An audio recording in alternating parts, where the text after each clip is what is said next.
When it comes to great military leaders, few will inspire the imagination of each new generation more than Hannibal, the mighty Carthaginian who marched 37 war elephants across the Alps in a bid to take on the Roman Empire.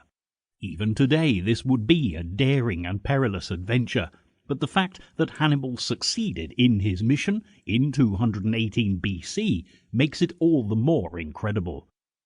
Interestingly, few people remember that eventually Hannibal went on to lose his battle with Rome, which paled into insignificance compared with his achievement of taking elephants across the Alps.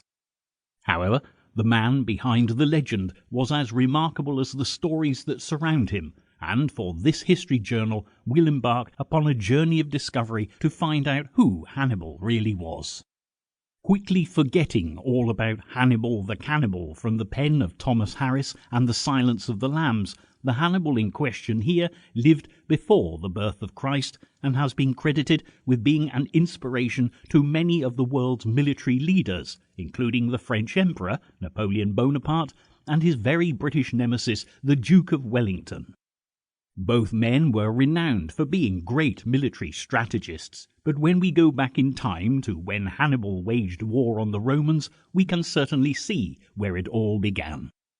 Of course, the irony here is that Napoleon fought against the Duke of Wellington in the same era, and they both won and lost battles because they were basically using the same tactics. They had even more in common than you might think, because they were both from countries intent on empire building. But here they differed from Hannibal, who was fighting to prevent his homeland becoming a part of the Roman Empire. If this sounds all too familiar when you hear of conflicts in today's news reports, it's because basically little changes when it comes to history. And despite the names of the generals and the nations involved being different, that's about all that is. So, now we've established that the real Hannibal was a historical figure of great importance who fought many battles, won many wars, and devised the most amazing military strategies that would prove to be the envy of future leaders, we can move on to piecing together the life and times of this remarkable man.